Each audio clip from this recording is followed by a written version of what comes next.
what advice would you think you could give to young people about facing existentialism or like the existential Mm. questions of the world? Okay. How do Okay. we deal with that? How do we power through and move forward with conviction?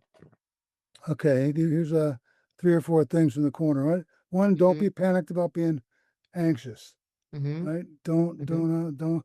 It's you part of the human spirit, and good to be anxious about the right things. The only thing to be really anxious about is what kind of human being am I becoming, right? Hmm. Hmm. So get to the damn gym every day. All right, That get to one's the for gym. me. Yeah, get to the gym every day. A lot of people, if you're coming from a tough place, you have trouble regulating your moods, right? And that can make it turn to substance abuse, which I've been through a lot. And right, so you can't you can't you can't calm yourself down. You can't change your moods, right? Mm, So mm, recognize these moods as passing inner weather. Don't think that the mood you're in, like if you're in a bad place, it's going to last mm, forever. It's going to go through. Don't, you just got to put your seatbelt on and don't hit the panic button and go out and get fucked up or whatever, mm, just to, mm. just to look for somebody to get away from that feeling. Mhm. Those are 3 pointers from Dr. Marino.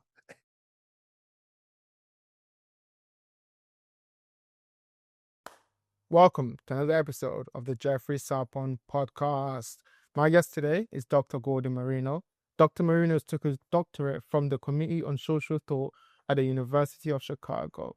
He's also the author of the Existentialist Survival Guide, How to Live Authentically in an Inauthentic Age. Dr. Marino is an award-winning boxing writer for the Wall Street Journal and other outlets. I had so much fun during this episode talking to Dr. Marino. It's been a pleasure to get to know Dr. Marino first off, but also sitting down and speaking to him today. We talked about many topics ranging from Kierkegaard and faith to boxing and the human condition, and just like many different ways to actually tackle the world that we have in today from the perspective of philosophy and sports. In the description, you'll find Dr. Marino's full bio, including all the books that he's written, especially the Existential Survival Guide, which we touch on in this episode. If you enjoyed the book or you have any questions, please reach out to Dr. Marino directly and he'll be happy to answer your questions. Now, on to the episode. Ladies and gentlemen, I present to you Dr. Gordon Marino. Who was Kierkegaard and why is he so often regarded as the father of existentialism? Okay, so he's he's a Danish thinker who never really classified himself as a philosopher. He's Mm, a philosopher, but he certainly did philosophical work, theological work, and also a poet. In fact, he would often refer to himself as a poet in the German Romantic tradition of Goethe and that kind of thing, where mm, poetry wasn't just understood as in stanzas and things like that. And his years were from 1813 to 1855, and it was a time of great political turmoil in Denmark, where they had a peaceful switch from a monarchy to a parliamentary system.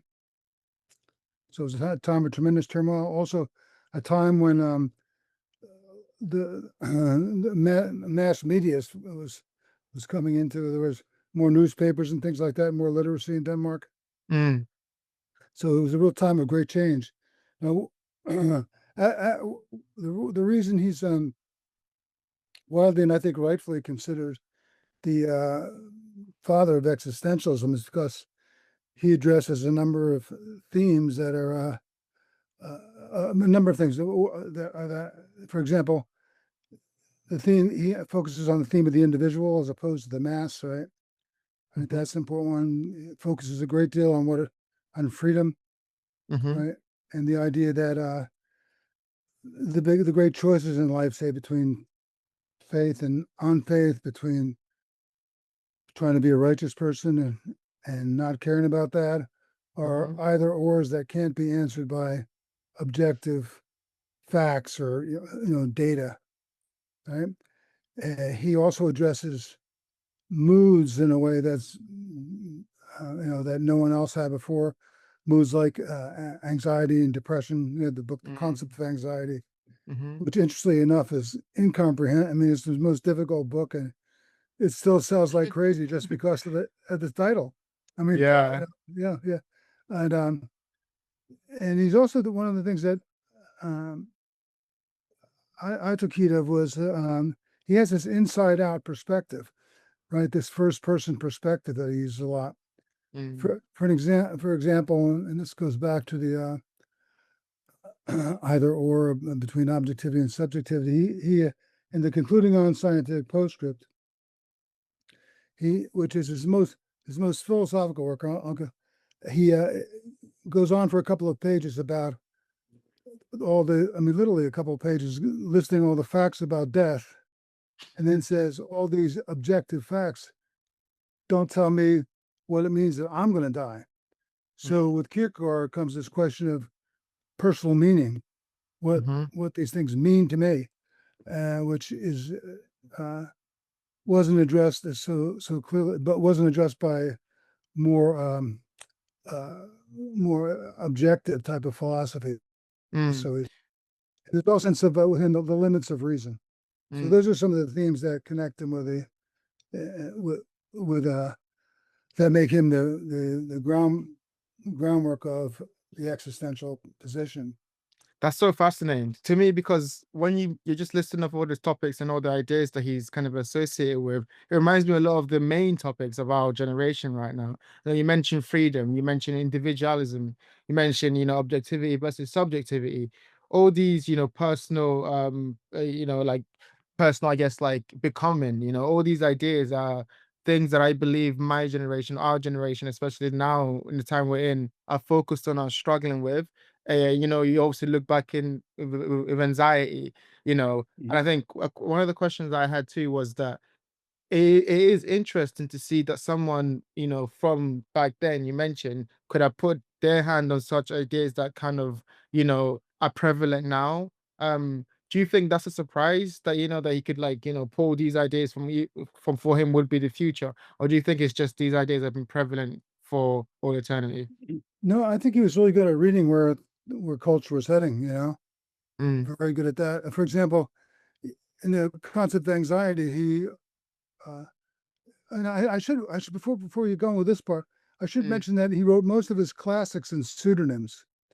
Yes. The books we know that him well for, Concept of Anxiety, Fear and Trembling, all those books are written in pseudonyms. And at the same time he would write a pseudonymous work, he'd write another work in his own name, which is Mm, ethical religious discourse.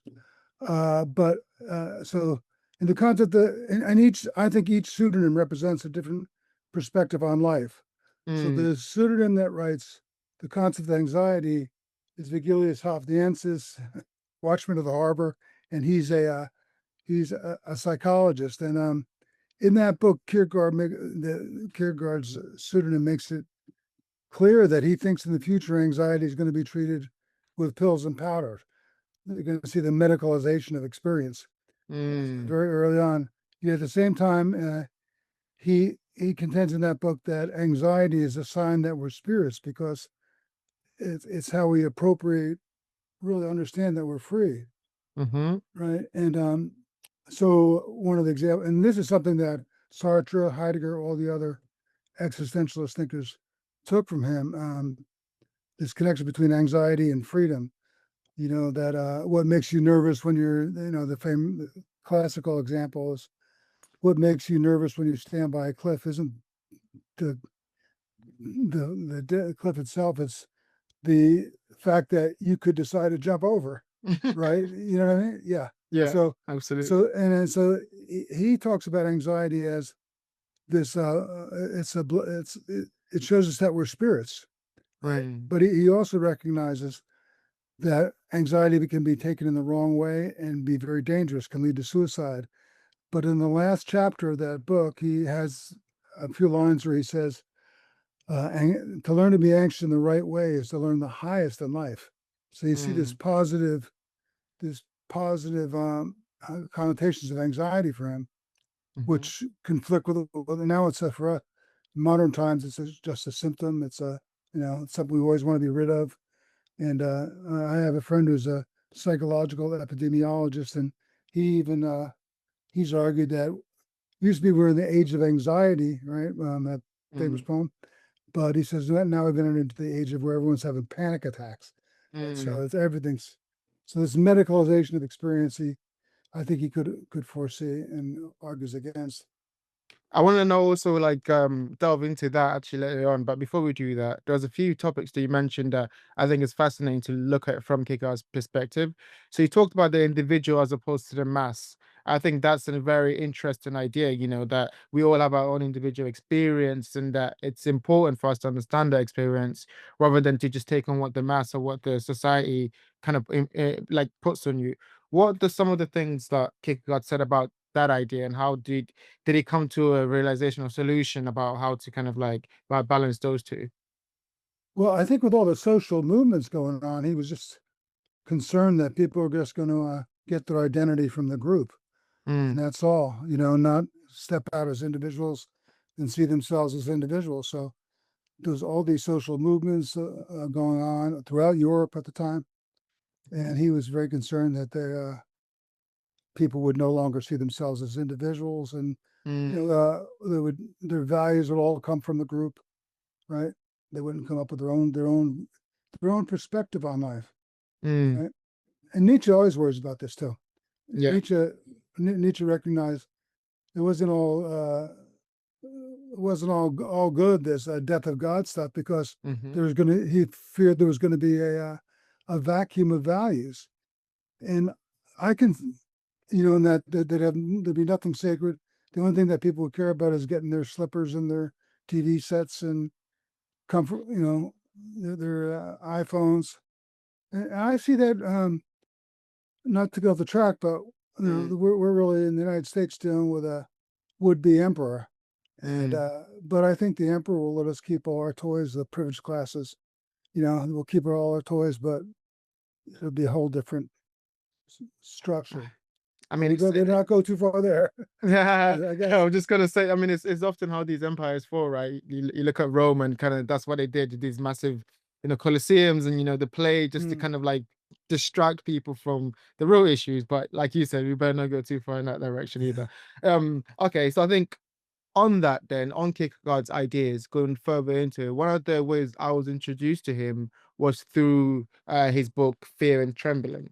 So that book, especially because of for me, is I've been on this faith, spiritual understanding. I guess, looking at the church, Hmm. looking at religion and seeing the Hmm. difference and just different ways to, I guess, kind of approach faith.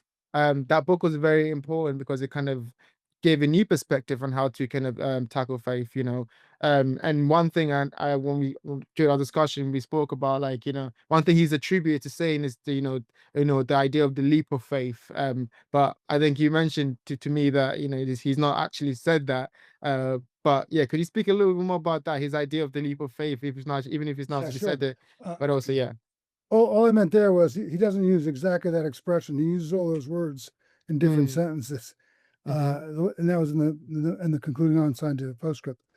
But fear and trembling is important in this way. So I think he says, look, in his own time, people would talk about pastors would talk about Abraham as the father of faith, mm, and there he points out that, well, listen, from a secular point of view, what Abraham did was what Abraham did was tantamount to murder. He's a murderer. mm, From a secular point of view, he's a murderer, and yet you folks calling him the father of faith. But what he did was, uh, well, from an ethical point of view, wrong. mm-hmm, So how can you hold these two positions together? And in there, he's trying to talk about the kind of fear and trembling that's required to commit yourself to a life that's mm-hmm, not going to go, it's not in your short or long term best interest with regard to happiness, right? So it's mm-hmm, a radical thing, and he's trying to point out that the just how awesome faith, because he thinks faith had been the Danish state church had turned into kind of a club mentality. Show up to church on Sunday, don't believe any of it, that kind of a thing. I mean, you literally there was a law that you had to go to church, and he's Mm. trying to point out the rawness, the horror of faith, you know, right? That there's something really really scary there, and so he says, okay, it's either you believe Abraham is a murderer, or you have to wonder, right? Yeah, yeah. And it's interesting too because that statement, about like, Abraham being a murderer, just kind of like, like the idea of faith opposed to our moral, as a society, our moral kind of standards, and him kind of like showing us that it kind of sheds light on some of these ideas. I think, it sheds light on the, like, you are right. If we are kind of seen as a Christian society, how can we look at what Abraham does, and also, consider him, like a murderer? Is that kind of idea that the religion has to be taken to a newer level, to even more kind Right, of embodied level.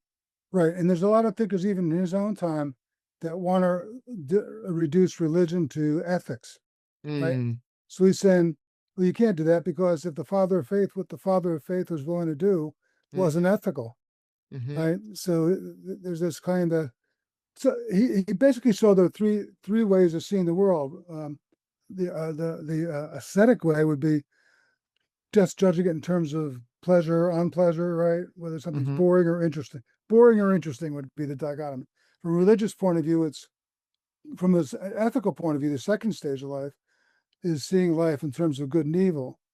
The third stage of life, the religious stage, is faith versus sin, mhm, right? And so these are three stages on life's way. It talks about three mm. different ways of seeing the world. Yeah. I've also like learned that through like a lot of Kierkegaard's life, he was I wouldn't say, I don't know this for certain, but not a very happy person. I would say, he was very like, tormented by his religious kind of like, I guess his, Yeah. so would you recommend his ideas to people to try and live in modern Well, day? I don't think he had a very crazy bringing up. He was the youngest child. Saw four of his siblings die before, I guess he was 20. His Mm, father was, I think, 50. I forget what his old. His father was an old guy when he mhm, had CERN. And at one point in his journals, he writes, and his journals are really interesting to read. If you can get a mhm, copy of some of the selections, they're really amazing. But he he said, my father destroyed my prospects for happiness. mhm, Right? Made him an unhappy individual. Took away his childhood because he was really deep in some ways. Father really a very Socratic type figure, mm, but he said he prepared me for faith, and for that I thank him for more than mm, anything. But he would say he, the idea that he was tormented by faith. In some ways, he saw the rigorousness of faith, but also the love, the forget the grace, forgiveness. mm, There's both mm, there. He thinks both elements go together, right? mm, mm.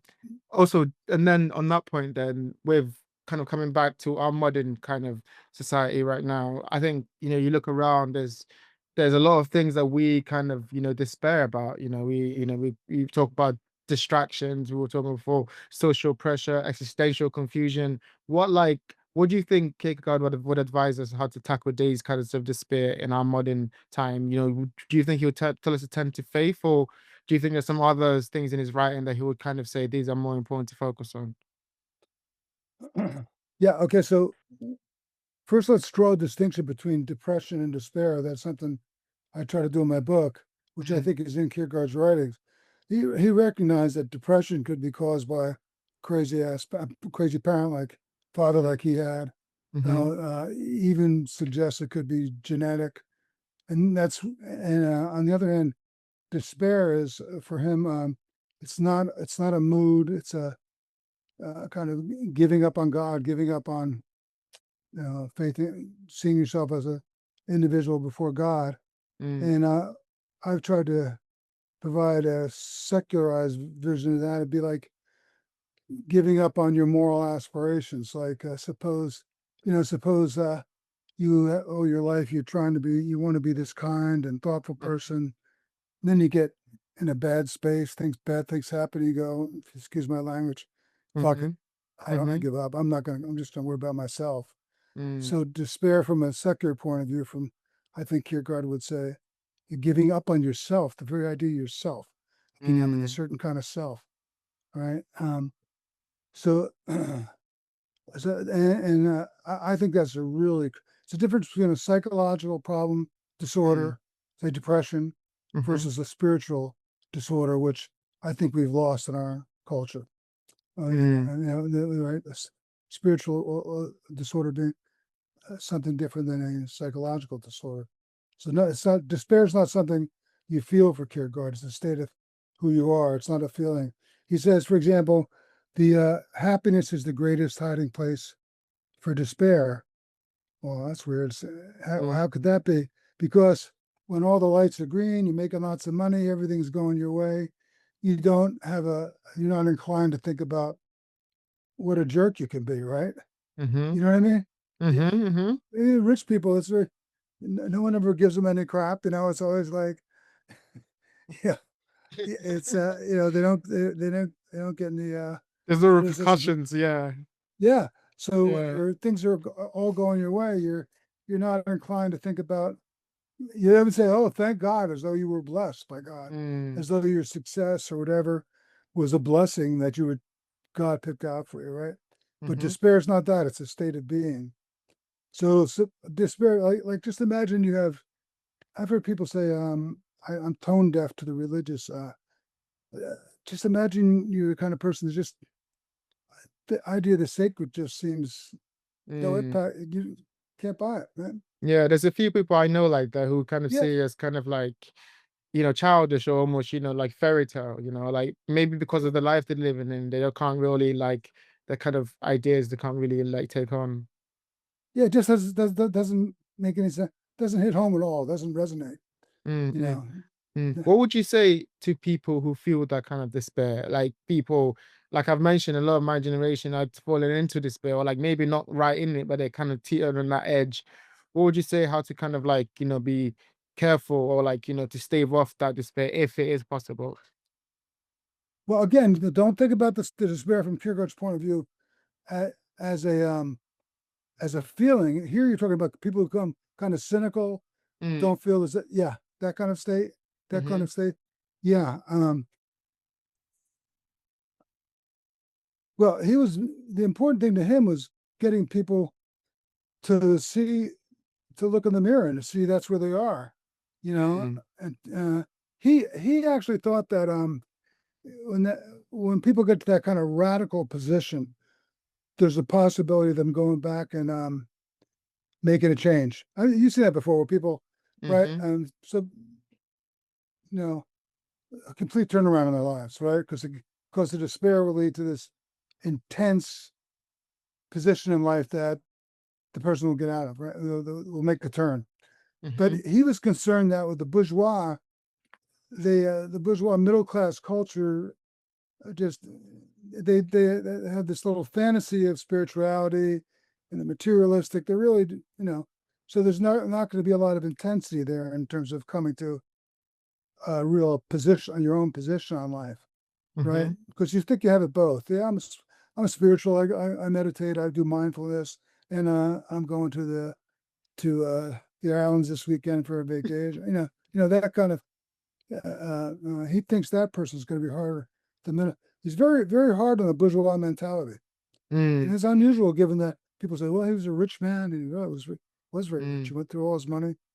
Uh, but he's really concerned about that bourgeois mentality, the one I think we're in danger of, where you just give up on the politics of the world. Yeah. I'm not going to the demonstration against Trump today because it doesn't matter. Mm, I mean, that's my before he was elected. I remember talking to all kinds of young folks like you in, mm-hmm. in my country, and they're saying, "Oh, all politicians are the same." Let's just wait and see, baby. Wait and see. You know what I mean? Like, Yeah. they Yeah. don't realize the civil rights movement came out of politics, and Yeah. the Social Security. They're all the same. Well, I don't think they're saying that now, but that's Yeah. still that mode. How do you Yeah. how do you yeah how do you get out of that sense of that cynical state of helpless state of mind, and and not just concentrate on your next vacation or whatever it is. mm, And mm. that's what I most think people do, right?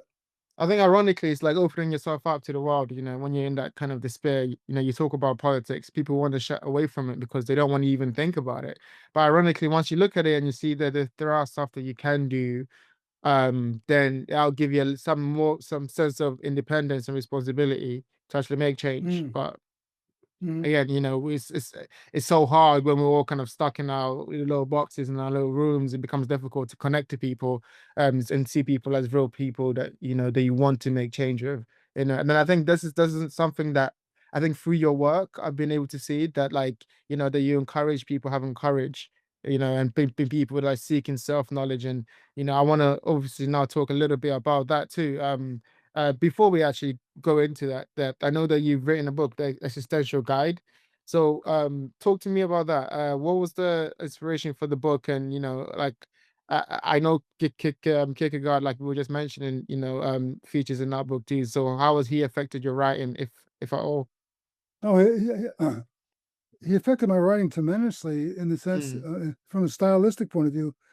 In this way, whenever he offers an abstract point, for example, say in Fear and Trembling, faith being the struggle, as being, he always provides examples. He usually gets them from fairy tales. He read tons and tons of fairy tales and could write them up in a second if he wanted. And but he mhm, always provided a concrete example of what he was, not always, but almost always, of what he was talking about. And that's not something I found in my graduate years of philosophy studies. It was all dry mhm, stuff. There weren't, and and he encouraged me to try to integrate.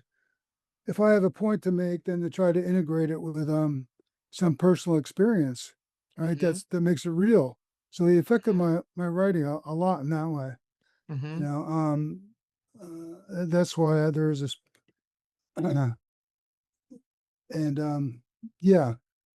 So in that book, I figured I was getting into the late rounds of life, and I've always been a sprinter in terms of writing because I write a lot of opinion short pieces, right?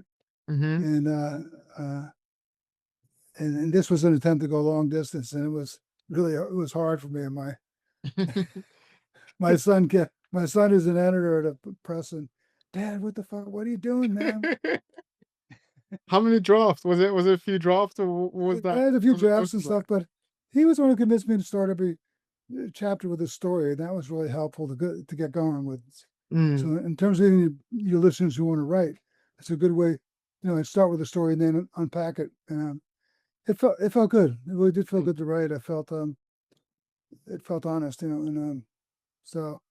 Why did you feel the need to write? I mean, you mentioned obviously we wanted that, challenge, but why did you feel the need to write a book called The Existentialist Survival Guide? Do you think there's a need? Oh, there. I didn't come up with the title, man. The Oh, okay. publishers do that. Fair enough. The publishing industry. Yeah, they're they came up with a title. I forget what my title was. It was something like something something really negative. Like Death unto no happy. I think it was something like no happy endings or something like that. Like you fucking crazy. Truly You're kick fucking out inspired, right? no happy Yeah. endings. Yeah, yeah. So they have a lot of say what goes on the title, but Um, in the course of writing that book, then did it give you some new perspective about courage, or I guess despair, or faith even, uh, no, because I was pretty much trying to write down what I where I was, where I was at that time, and what Mm, I'd gleaned from. Because one thing, the existentialist tradition is, I think you ought to be able to say how it's impacted your life. mhm, You study these thinkers for 30 years, and okay, what'd you learn? And a mhm, lot of what you get in academia is a bunch of more footnotes. So I learned Kierkegaard got this idea from Schlegel or whatever. You know what I mean? It's mhm, just kind of, mhm, uh, and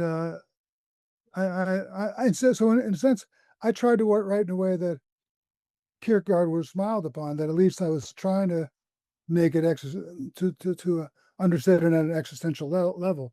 So one of his really most important points is developing inwardness, this appropriation.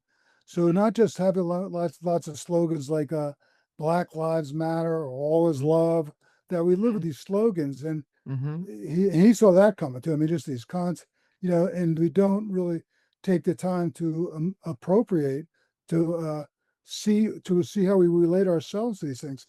That's why he said this would tie up with what you wanted to ask. You mentioned about social media at one point, but Mm-hmm.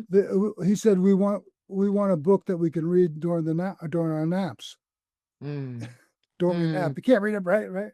So, where he said the real important thing is to connect with it, to see how you relate to it emotionally, to take it inward.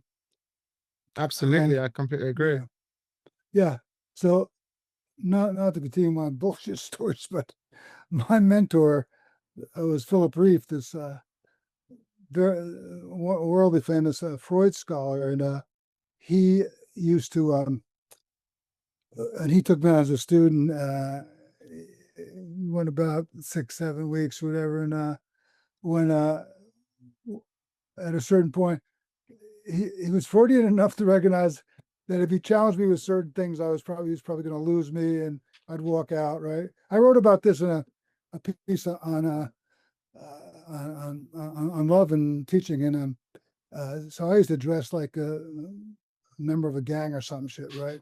And here's this really, he would be happy at the castle, and wore a top hat sometimes. So after about 7, 8 weeks, whatever it was, he said, "Why do you dress like a thug? Why do you dress like that?" I was wearing an earring, and he said, "Well, you must. What's the earring about?" I said, "It's symbolic." He said, "That's not symbolic of anything." He said, "In 10 years, everybody in the business school will be wearing them." And so he just went at it and at it, and part of me is going, I should get up and tell him, "Oh, fuck you." That was a toxic masculinity in me at that time. And he must have known I had enough transference with him then that I wouldn't do that. And so he's telling me that stuff, and then I say, I agree, I agree. He goes, "You can't agree that fast. You haven't even thought about it. You can't. What do you mean you agree?" So that's a sign of resistance. That's bullshit. He didn't say bullshit. No, he'd kill me for saying that right now. So that's one thing, So this need to process things, to think about them, I take it completely inward. agree. I mean, Yeah, ironically, I just said I agree, but yeah, no. I think that's right. You you can't you agree that you fast. can't agree that fast, yeah. But I concur then. There is this idea that, especially on social media, we get so much information so quickly that we don't really think about it. You don't really have the chance to think about anything. You just kind of consume and consume. And only having taken myself out of them, trying to read these difficult to understand books, Kierkegaard's very difficult to understand. Like, you have to like really sit down with a paragraph. Maybe the words are easy to get, but like what the deeper meaning underneath it, it will take some life experience, some like extrapolation, all of these things to kind of like understand deeply. And yeah, I think that's what philosophy does for me. And I think, yeah, I completely Yeah, agree well, with your approach. Wittgenstein is one of the greatest philosophers of the 20th century, and a fan of Kierkegaard's, strangely enough, said that philosophy is the art of thinking slowly. Mm, That's a beautiful that's a beautiful way to, I think, to put it, and mm, I think that's right. Right, going over. So if if you're interested in reading Kierkegaard, mm-hmm, especially if you can find somebody to read it with, read it aloud, and line by line, mm. and it's really a different experience. And Mm-hmm. Mm-hmm. yeah, And I know much also, better. one of the things that you've done, apart from written amazing books and studied Kierkegaard, is that you've been a boxing coach for many, many years. And so learning about that got me have a question in my mind is that what was the connection for you between boxing and philosophy? And is there a connection? If so, what drew you to that connection in the first place? Yeah, so I mean, I did it for personal reasons. I grew up in a very violent Mm, environment, and so it seemed to me to be a good idea to know how to defend yourself. It's very important, and uh, everyone wants to. So there was a definitely a motivation that came from my background there, but it also is. I've argued in terms of there's certain virtues that it helps you develop. For example, mm, you you can't be a really proficient boxer unless you learn how to control your emotions. The first time, a couple of times you spar, you just go wild and blah, blah, blah. Mm-hmm. So it helps you develop the temperance, which from an Aristotelian point of view is self-control, and also the knowledge of your emotions, because you can't control your emotions if you don't know what they are. It also helps you learn to cope with anxiety. My fighter's boy, the first few fights you have are terrifying. I train guys in the military in boxing, and I couldn't believe it. These guys one of them was going into the SEALs. I mean, badass stuff, right? I mean, right? I say, and they were more anxious. I said, you seem like you're more anxious about this amateur bout than you would be about jumping behind lions. And they're like, well, I don't want to get my ass kicked in front of my friends, So it's funny. No, but the anxiety, it gives you one of the few places in much of society in America, at least the privileged parts, where you're accosted from anxiety, from fear, always protected at it. And then all of a sudden you're thrown in the ring with your wife's got cancer. You know what I mean? Something terrifying. And you don't really have any practice at having to deal with anxiety. And that's not true for all classes of people, but boxing is really can be really helpful for learning how to master, how to, and with, Mike and Mike Tyson and everything, his teacher always said that anxiety, if you don't let anxiety turn into a forest fire, it's your best friend because it makes you alert and aware. And I remember, like, I've had certain fighters over the years that either they'd be sleeping before the fight. I said, you know what you know what you're about to go into, man? You're going in the lion's den, baby. You're going in the friggin' lion's den. And they're not anxious. And it was either a knockout or they'd get knocked out, So it does help with developing certain Aristotelian certain virtues: courage, Yeah. anxiety, self-control. The connection with with philosophy sort of came like this. I was criticized back in those days. How can you be building people's minds up while you're letting them get their brains knocked out?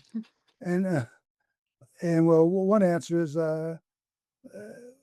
Kierkegaard always taught that the riskiest strategy in life was to live a risk-free strategy, right? And so there's certain things you could pick up from boxing, but also some of the people in philosophy didn't realize how aggressive and argumentative the philosophy is. I mean, in philosophy, if you want to score a unanimous decision, you might be a grad student, go to a talk given by a famous lecturer, ask a question that person can't answer, and your teacher will go, yeah, man, you just scored a.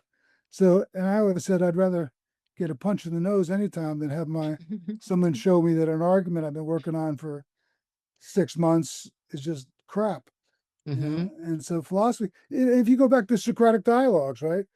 Socrates would have these dialogues in front of people. There'd be masses of people there seeing who's going to win.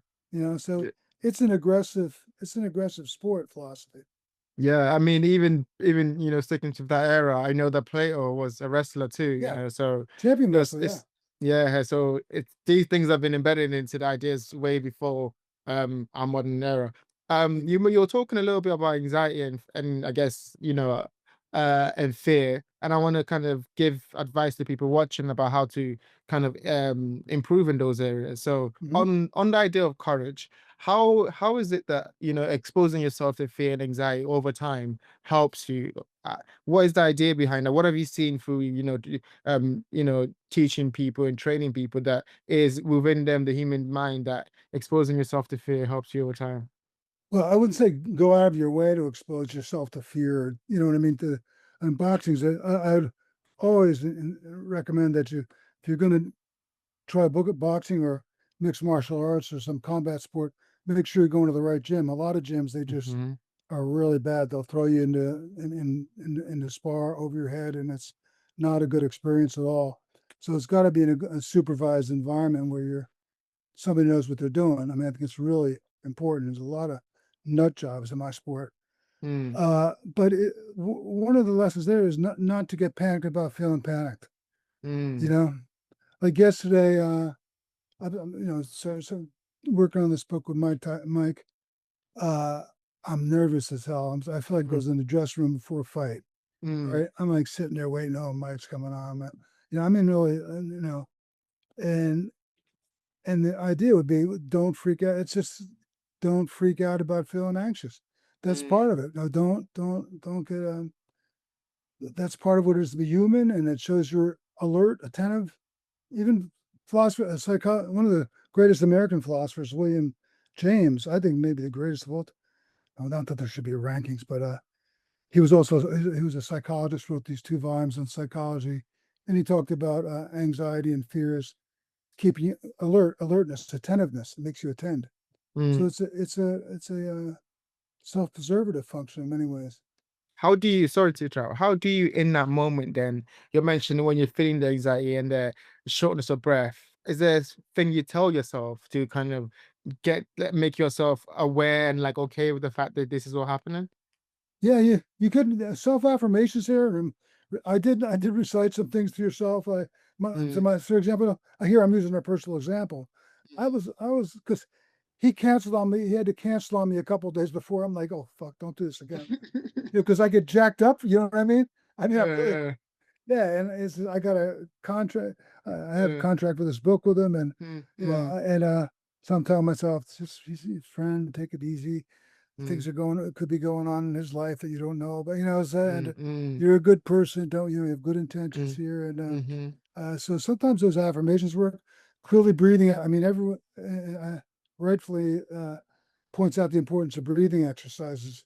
Like one Mm, I use with my boxers, and it's hard to get a lot of them to do it because they don't take it seriously. But uh, you're supposed to say inhale for a count of 4, hold your breath for a count of 1, and then exhale for a count of 5.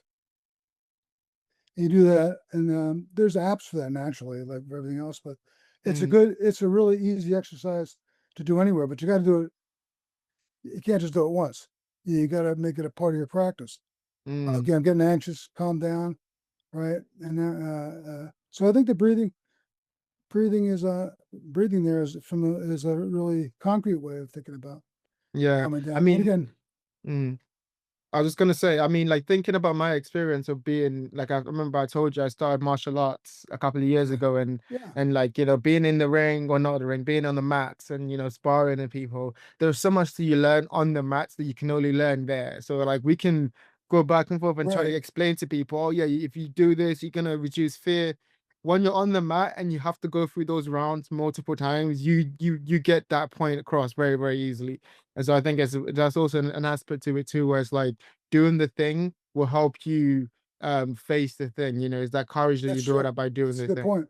Yeah, that's true. And that's also why I think it's important that in these in combat arts that you have the experience of a sparring. A lot of people I teach boxing a lot, but I refuse to teach fitness boxing because they might do things like hit the bag for 6 minutes. Well, that's not going to be very good for your technique. Mm, And you need to get it you need at some point, maybe after 6, 7 weeks of practice with a good coach of getting some controlled sparring in, and then because that's part of what it's about is overcoming your fear, and yes, when you come out of there, yeah. So, mm, but a lot of a lot of what's called collar boxing in this country is mm, martial. There's no sparring really. There's nothing. You don't really get that, and that's what you're looking to. It's like the red. Here's a good book to read. Read the Red Badge of Courage ooh, that's a good by one. Hart. It's a really good novel, great novel about American Civil War. Mm-hmm.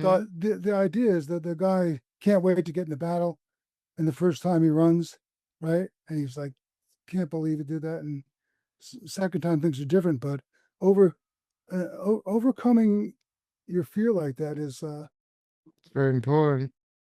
yeah, it really is empowering too, don't you think? Mm-hmm. Absolutely. Recognizing, but not that Absolutely. so don't freak out about freaking out. That's my Mm. next book. That's a slightly better title than than the one. Um, Forget about freaking out. I think one thing I've also learned about doing sports in any my broad doing sports as I was a kid is that you learn more from defeats than you actually do from winning. From winning feels great. You work hard to you want to win, you want to Yeah, succeed in front of your yeah, friends. But when you lose is when you really have to have that self introspection about yourself. And it's really ask you, how much do you want this? Do you want it enough? Do you actually go back in the ring after you've lost? Right. So what's the question Right. I have for you is, there was some things that you've learned from teaching, from coaching, or for even, practicing yourself about what Yeah. defeat can teach you? Well, the defeat's not going to teach you unless you learn from, what did I do wrong there? What was going on from a technique point of view? Where did I go wrong? Or, Mm, what was I in a bad psychological place for that? But you got to be honest with yourself after that. You mm, got to get back in there, really, and you also got to understand, like, so many of the great fighters. Floyd Patterson lost his first 5 amateur fights. Alexis Arguello, they lose. Now in mm, MMA, lose is not such a big deal. They're pretty good with that. You can lose and become a, but in boxing, there's kind of obsession that comes down from mhm, Mayweather about mhm, being undefeated. But you're right. But defeat won't teach you anything unless you have a coach that'll help point out what you're doing wrong technically and also emotionally what was going on. You mm, know, mm, mm. I think there's. Go ahead. I was gonna say, and I think it's so important to have that coach that you mentioned, because Yeah. that coach instills in you, like in those moments, life lessons. So many times my coaches pulled me to the side and been like, "Look, you're losing. I know you're frustrated, but this is what you need to learn. This is what you need to do." And you take those moments on, you feel those even better, even more. Yeah. Do you have a coach like that? I used to, when I played football for all of those years, I had a coach like that.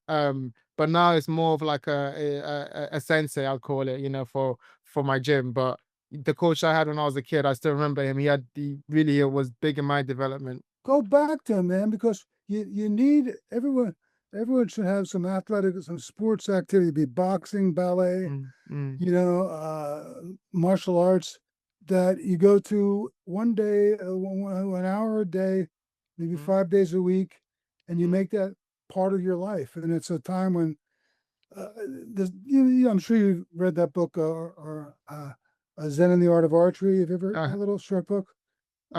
And mhm, yeah, and there the idea was, clearly you go to when you go into the gym, leave the world behind, everything behind. When you come out of the gym, forget everything, mm, forget boxing, whatever it is. mhm. So just that's a really important approach to practice. But stick with it, man. Get your ass back in the martial arts gym. Go back to, Hundred if you had a percent, good coach. hundred If you percent. had a good coach, they're not that easy to they're not easy to find. They I really aren't. completely agree. You're completely right. Yeah. I will. I'll make sure to get back. Yeah, and ask stuff like one of my when I was boxing and stuff, because I was in New York, I was always around these super famous trainers. I mean, Mm, geniuses of the art. But I mm, was too cool to say, "Hey, what are you doing?" You know what I mean? Like so, mm, and, mhm, and these guys weren't going to just pour out their knowledge to some kid, you mm, know. So to ask them questions, and 100%. get, yeah. But that's that mind body connection. But make it a Mm, part of your life mhm. because Can life's you gonna. speak I Sorry. was gonna say, can you speak more on that mind body connection too? Because I think a lot of my viewers are kind of in between that. I do Yeah. poetry and I do jiu-jitsu, so I try to like bring on people who speak about those two things. But that kind of connection of understanding both and the use of that in life. Can you speak a little bit more of that what you found? Well, the use of that would be the gym. There's a community there, unless everyone has their earphones in, Mm. right? Which you can at least in boxing and martial arts, you really couldn't do that. But if you go to a regular gym, but Yeah. there's a community there, and it'll keep you grounded. Yeah, you could have a really crappy day, and then all of a sudden you go to the gym. You'll feel better when you come out, Mm. But you got to stick with it. It's kind of commitment, and you got to see it as it, and it's so important in improving mental health and perspective. Have you ever that experience where you had a really you come out of the workout and had a whole different perspective on than when you went in? Absolutely. It You, felt like every every single time. right, Mhm. it's amazing. I mean, I mean, some will say it's endorphins, that kind of stuff, but however you want, whatever vocabulary you want to use to understand it, get Yeah. back to the gym. Yeah, I completely agree. I mean, I remember when I was So like I remember like specifically this one time where I was having a terrible time outside of the gym, you know, work and everything, and I was kind of stressed. And when I went on a mat and I kind of completely forgot everything. All the stress kind of washed away because I was just like I had to be so focused in and amongst those rounds. You know, we were kind of on and off, on and off. Like I left that just completely exhausted. And I was like, oh wait, I kind of had to remember again. Oh, I was supposed to be worried about this thing, but being on the mat, being with those people, those boys, and just kind of like going at it. Because on that mat, all that matters is just like what we're doing. You know, that focus, attention into that, and you rarely find that in life these days, where you can Oh, no kidding. Yeah, completely just tune into that. not only that, but there's a community there that uh, there's a lot of writing in philosophy about respect, the importance of respect. It's a kind of it comes a lot from Kant, and it's Mm, true. Respect is important, but it's a kind of a cold idea. There's a level of affection, closeness that comes with mm, these sports. Like, so you're going through a trial together. Like, all my boxers, literally all of them are Mexican Americans, Mexicans. And I remember I took this 12-year-old to about one time in a suburban place, and he's fighting this mm, white middle class kid. There's a war, but the other kid won a decision I didn't agree with, but anyhow, so like an hour, a half hour later, I'm out in the parking lot, and there he is with the two guys with their arms around each other, exchanging telephone numbers. That was a respect and affection, as they just went mm, through a kind of a ritual together, you know. mm-hmm. And that's important, man. In a good gym, you'll get that kind of love. People, there's that kind of, and that's one of the things, like, uh, people that on the outer edges of society don't have a support group, and they Mm, get that at the gym, and their brothers and sisters at the gym. I 100%. love yeah, yeah, and so 100%. You've also talked, I've seen in your writing, you also talked about the idea of dignity, and like how that's more of a persistence rather than whatever success that comes at the end of it. yeah, Talk to me more about that. How can people show up with more dignity in their lives, or like how have you found that to be true in your writing or in your life? yeah. I haven't thought deeply. I mean, enough in kind of philosophically about it as much, and don't. Mm, But just certain people you encounter that at home in their own skin, mm, right? And at home in their own, are authentic, And I I've seen this, like, I mean, even some, uh, yeah, they're able to laugh at themselves, or there's an authenticity to them. mm, And again, just being at home in their own skin, don't no need to show off, that don't need to have a bunch of medals on their chest for something or other. mm, And some boxers I admit were like that. Like, George Foreman had that. I mean, but he was famous, super famous, and I could say, mm. well, easy for you to be, you're an immortal boxer. But yeah, he could laugh at himself. He told me some great stories about how scared he was from certain people, and it was really cute to, Mm, you know. Uh, but yeah, that don't you think that being at home in yourself, not having an agenda, not, absolutely. and that doesn't mean being self-effacing. You're able to, doesn't mean like you don't have respect for yourself or your Mm, accomplishments, but at the same mm-hmm. time, you don't confuse that with what it is to be a human being, right? Exactly that. Oh, that's just I love that phrasing. That's like such because Yeah. I always just say that I take my work and like, my life and things I do seriously, but I don't take myself too seriously. But the way you Mhm. phrase that is perfect, right? It's like, yeah, your work is important, but you're also a human being and keeping those separate and understanding there's separation is important just to be able to laugh at yourself and be authentic, you know? Yeah, and taking you should take yourself seriously, but not in the sense that we usually equate with seriousness, namely ego. Take Mm, yourself seriously in the sense of always keep a third eye on what kind of human being you're becoming. mm, You know what I mean? And mm-hmm, that that's certainly one of Kierkegaard's points. That's certainly something I got from Kierkegaard. Like mm-hmm, a lot of my students, man, they'd be thinking all the time about what am I going to do after I graduate, all this stuff, and I understand that it's an uncertain world, and but it's also a time when you're a student to think about what kind of human being do I want to be? Who do I look up to? What kind of, Mm, mm, and yeah, and then wouldn't you say that the kind of people that um, galvanize you or something that you really look up to say a lot about who you want to be. mm-hmm, Like I mm-hmm, was talking with Mike yesterday, and he used to love Roberto Duran, who was like the Charles Manson of boxing. He mm-hmm. looked like Charles Manson. Roberto, he was the guy who fought Sugar, really. And he put this guy in a coma one time. And he said, "Good, next time I'll send him to the morgue." And he was Mm, Mike's hero because he was such a badass. And mm, I was talking to him yesterday. I said, man, when Roberto Duran got when he's fighting in his 40s, he's beating up this up and coming kid in the and he turns to the ref and says, "I don't want to hurt this kid. I don't want I don't want to hurt him. Stop the damn fight." You know. mm, And Foreman used to do that all the time too. He'd say, what's the matter with you? You want me to kill the guy?" I mean, mm. literally say that to the ref. And so that kind of development. But back in the days, for me, I always wanted to be one of those. Everybody wanted to be a tough guy. Yeah. I just want to be the mafia. Really, I can't damn close to doing it.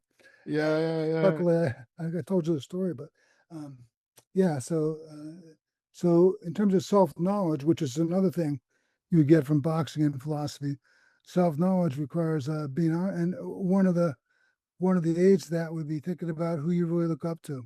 Mm, Don't you think? mm. I Who's one of completely the agree. who's one of the people you've looked up to in your life? I mean, it was funny because for me, coming from a certain environment, it meant that it was a lot of people I didn't want to be like that kind of pushed Right. me on, seeing people, Yeah. seeing how their life turned out. I was like, I Yeah. don't want to be like that. But it was always like teachers or like I mentioned, like the sports people, coaches, people in positions of like authority that just were good people, good human beings that didn't let, I could see that, oh, these people were respected and they didn't let their talents get to their heads. And obviously, we have Right. like celebrities which I respected, Mike Tyson being one of them. Actually, just Yeah. seeing his brute, like his ability to just get things done, just that kind of, and also his Yeah. growth. You've seen Yeah. that growth Yeah. that he's been able to see. Yeah, it gives me hope that on the other side of like of whatever success that I'm trying to reach, there is a kind of a place where you can reach where you kind of find peace with yourself. And Yeah. I think it's good that you have people like Mike because it shows. Because I know a lot of people in my environment have the same perspective where it's like, oh, like we don't need to be so hard. Like the environment made you hard, but you don't need to like keep being in that mentality. Once you get older, you can let it go and kind of like be more approachable to people in your life that care about Yeah, be able to you. tolerate some vulnerability. That doesn't, if you're Absolutely. living in bad neighborhoods, that's dangerous. You got to be able to fight over just a slight, Absolutely. Yeah. you know, And I think, you know, yeah, yeah. I was gonna say, I think like also being at this age, I preach, so I do poetry. And so like doing poetry from the environment I came from is almost unheard. oh man, I know, It's like because I got made fun of so much times. I know, I know, I know, I So, know. but it's good to be able to go back now and be like, guys, like it's okay. We can be vulnerable. It's all right. Like, look at me. I didn't burst into flames. And I think it's good to remind people of that. Yeah, it is. That's right. Yeah. One of the questions I had for you to kind of like to kind of close it out, is that if Kierkegaard was alive today, what do you think his assessment of our world would be? And what do you think he would be telling people to, which of either his books or his ideas to kind of like, push it onto people to think about more? Well, first off, he was not inclined to tell people what to do. His method was always one of what he called indirect communication, Mm, like maybe getting people to see how empty their lifestyle was in some indirect way without pounding them over the head with that idea. mm, I think he'd be really. I mean, the whole social media thing where you don't even know what effect you get. I see stuff come up. I don't know whether it's real or not. mm-hmm, mm-hmm, Not even that kind of a thing. And just this. I saw a good comic once where a good sketch where from New Yorker, mm. everyone's up in heaven and they're looking like this, and St. Peter says, "Oh, they're all praying." And the guy says, "They're all smartphones." That was it, right? I mean, Yeah. just walk around with a smartphone. and their facial, it's just unbelievable. Yeah, You know, yeah, and it's just yeah. it's scary. You're gonna forget what it means to be a human being, and then with the AI stuff, holy Mm, crap! So he would say, I think he'd say it's a very dangerous age for mm, the human spirit. You know, I agree. I agree. so I think he definitely think that. And again, he thought it was coming. He could Mm, see it coming. This was modernization. mm. So And I always and he'd these say, sorry, go "Paspo, paspo," which on. means which means be careful in Danish. Paspo. Yes, passport indeed. Try that on your friends, baby. They'll be like, "Whoa, where'd you get this?" Like, The fuck is that? you need to read more Kierkegaard. Is what you need to do. You need to update your palette. I Yeah. completely agree. I think it is kind of even being from this generation is something I see is a problem. You know, like connection to people is very difficult because everyone's always on their phone and nothing is real anymore. Everything is diluted, which is kind of a shame because there's so much things in the world that we can be glad for and be grateful for that, I think we're losing some of that. Um, Oh, definitely. but Yeah. Yes. but actually I always like to end these conversations with a kind of advice, kind of on a hopeful tone.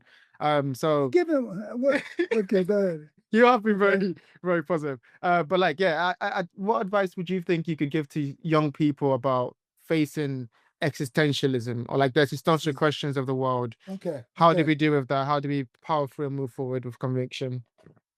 Okay. Here's 3 or 4 things from the corner. Right. One, don't Mm-hmm. be panicked about being anxious. Mm-hmm. Right. Mm-hmm. Don't. It's just it's you part of the human spirit, and good to be anxious about the right things. The only thing to be really anxious about is what kind of human being am I becoming, right? Mm-hmm. Mm-hmm. So get to the damn gym every day. All right, That get to one's the for me. gym. Yeah, yeah, get to the gym every day. Uh, what else? Recognize that these a lot of people, if you're coming from a tough place, you have trouble regulating your moods, right? And that can make it turn to substance abuse, which I've been through a lot. And right, so you can't you can't you can't calm yourself down. You can't change your moods, right? Mm, So mm, recognize these moods as passing inner weather. Don't think that the mood you're in, like if you're in a bad place, it's going to last mm, forever. It's going to go through. Don't, you just got to put your seatbelt on and don't hit the panic button and go out and get fucked up or whatever, mm, mm, you know, just to look for somebody to get away from that feeling.